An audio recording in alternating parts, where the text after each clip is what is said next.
The A to Z guide to Bordeaux wines. Today, the letter N, as in nose. Breathe in the aromas of a Bordeaux wine. Hello, Elsa. Hello. Is there a method to smell the aromas of a Bordeaux wine? Absolutely. It is done in 2 stages. The first nose is where we will assess the intensity of the wine and where we will be able to evaluate the most volatile aromas, meaning those which are expressed first. Then the second stage is the second nose, when we will be able to oxygenate the wine in order for it to express the least volatile aromas and confirm the intensity of the first nose. So how do I find my bearings with all these aromas? We have listed all these aromas in different aromatic categories. There are 11. For example, you have the mineral, vegetal, woody categories and the aromatic category. Here you will find hints of toast, caramel, and as these aromas all appear at different stages of the wine, we have split them into 3 groups. So primary aromas relate to the grape varieties. We find these aromas when the wine is young.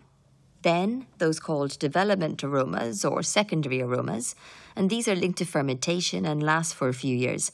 And lastly, tertiary aromas, which result from maturation in vats, in barrels, or later in bottles. Are there some aromas specific to Bordeaux wines? Yes, for example, when there is a majority of Cabernet Sauvignon, we will find aromas of dark-coloured berries, blackcurrant and spicy hints. Whereas when Merlot is a majority, we will find scents of red fruit, cherry and fragrances of violet.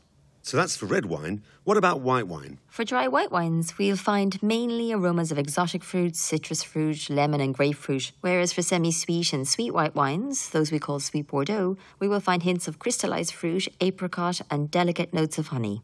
In fact, enology and perfumery are quite similar, aren't they? It's true, enologists, just like perfumers, must be able to identify simple aromas and also perceive them in much more complex structures.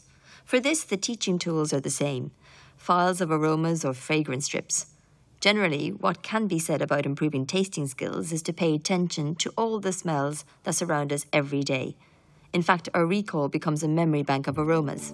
First nose, second nose, range of aromas. Now you know as much about Bordeaux wines as I do.